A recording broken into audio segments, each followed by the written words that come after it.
Something pretty different over here in the.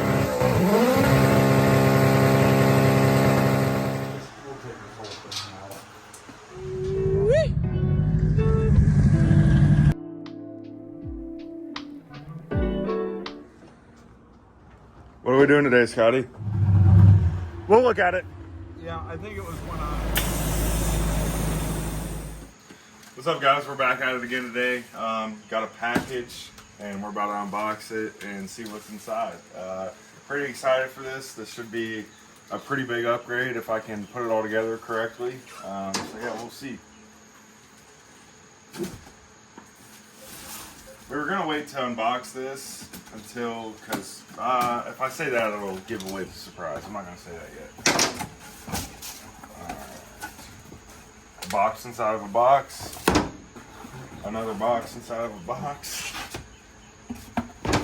And a box inside of a box. Another box inside of a box.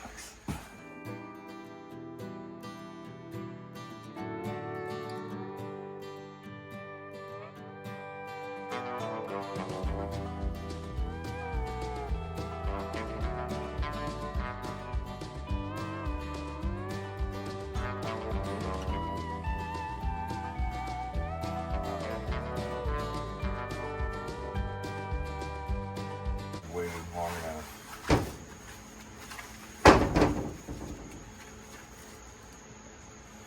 Alright, we got a main shaft, longer splines with straight cut gears, and I set a factory one with, you know, the teeth ripped off out.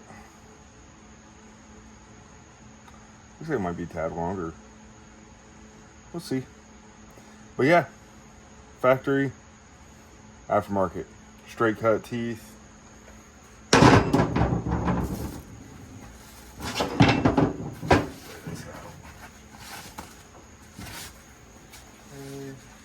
So we'll do first and second.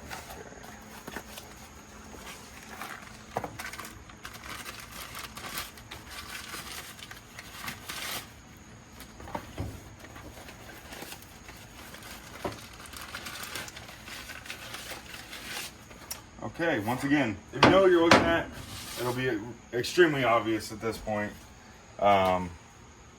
This is not normal gears. These are dog engagement gears. Everything sitting here is dog engagement. So we're officially putting a dog box in my car.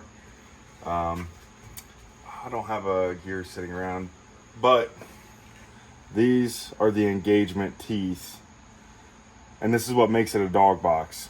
These are called dogs instead of like engagement teeth. I guess on a synchro gear, you'd see it like 100, maybe that's dramatic, but a ton of smaller engagement teeth around here.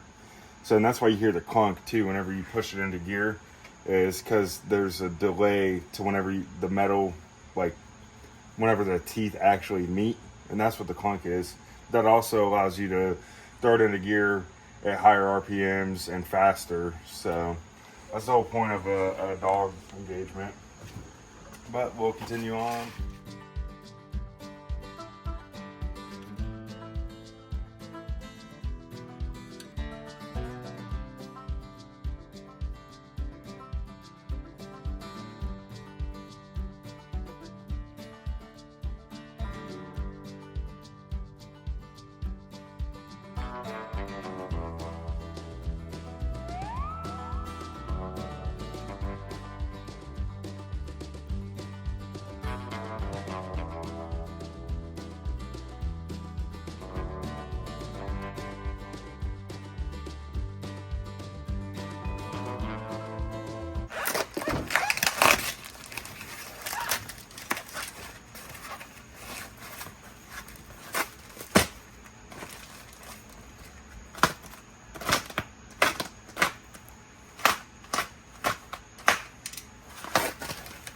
I should be a little more excited about this because even Ethan, who's holding the camera right now, Ethan brought it up the other night how long, like, it's been in the back of my mind about getting a dog box for this car. And it's been a long time. I mean, 3 or 4 years. I've thought about doing it and never did, and here we are. But I'm a little nervous. Obviously, it's a lot of money, and I am putting it together myself. So we'll see how it goes. Not gonna learn by paying other people to do it, so.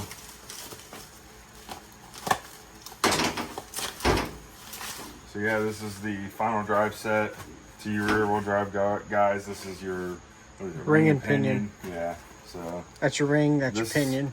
Instead of being in a rear end, this goes inside of the case of the transmission. So all of this stuff is reinforced. And the factory stuff, you can put a lot of power to it. It's just about how you put power to it. And like we talked about, I'm just trying to short track the car harder and go a decent bit faster with it being a stock engine. So, you know, we can't just put a bunch of power on the back half of the track. So we gotta have a good short track. So all of this stuff is necessary. The website says it's all rated to 600 horsepower. Most dog boxes are rated to 1200 horsepower. This is a very new company. If I had to guess, that's a severe under rating of all of these parts, kind of as a cover their ass.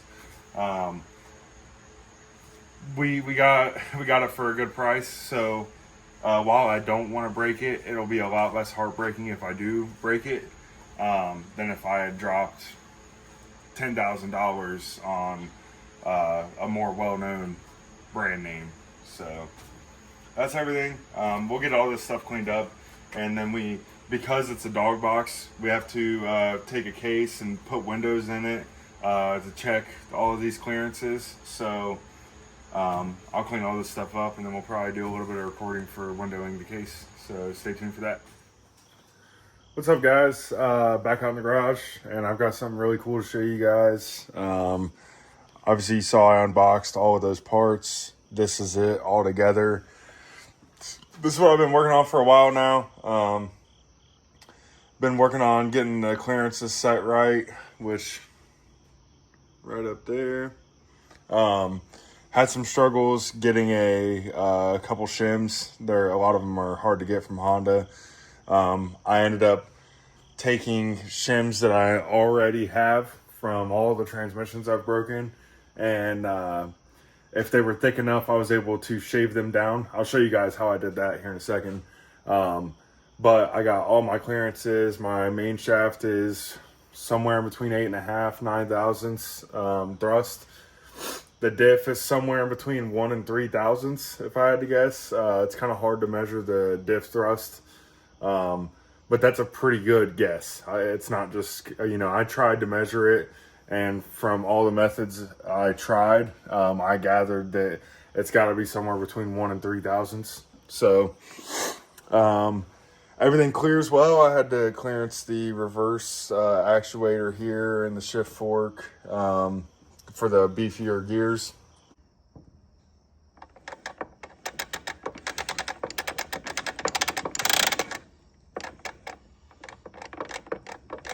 But everything is ready to go. I mean, she's a beaut. Hopefully ready to take some power and get some new personal bests at the racetrack. This is probably some of the more serious stuff I've ever done. And for you, I don't want to say non-car people, because if you're watching, you're a car person. But maybe you're not super savvy in the manual transmission world. Like I said, this is a dog box. They're dog engagement gears, and they're straight cut. So the difference is, you see here, this is a helical gear. This is the OEM 6th gear. And then this is where 5th gear would normally be. This is a cuff to help with deflection at higher RPM and higher loads. So I've got the OEM 6th for highway cruising. I've got 5th cuffed. And then below that's 1 through 4. And those are all straight cut dog engagement gears. It's supposed to handle a lot more power. I can do clutchless shifting with this gear set, which is something you'll get to see me learn and experiment with. And And the final drive ring and pinion also are straight cut. Everything from factory besides the reverse gear is helical. So this should be a pretty big upgrade. I feel pretty relieved. It was a lot of effort getting all these clearances set. Between that and doing the windowed case, which I have right here, you can see obviously this is a normal case. This is what I'm getting ready to seal it up with. This is the window case. You throw that on, torque it down, and make sure nothing's rubbing anywhere, and you're just good to go.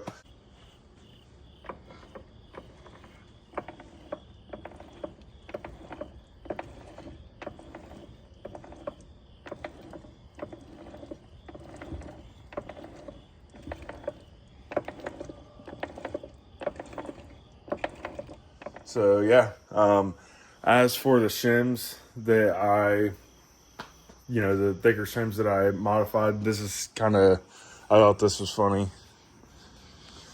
So, sorry, it got a little dark out here. I bought this magnet at Harbor Freight, and I'll grab an example shim for you guys. Sorry, the garage is a bit of a wreck. Been going at it. So this is a diff shim, as an example. So what I did was I took the shim and stuck it onto this magnet that I chucked up into the drill, just like that. And then I've got multiple different grits of sandpaper, and I have a sheet of glass under here because glass is pretty flat. And then just take the drill and put this down and just spin it.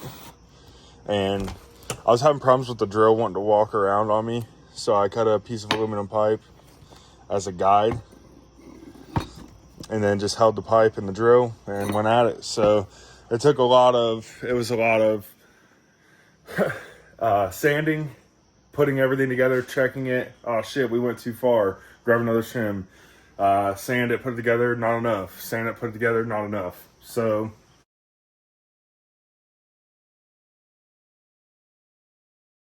it's a lot of, I've had the gear stacks together and apart a few times. I've had the case together and apart like 10 times. And we're here, and I'm getting ready to seal it up. And hopefully here soon, we'll be out at the track, getting after it with some new personal bests and hopefully some reliability. That'd be pretty sweet. So stay tuned for that, guys.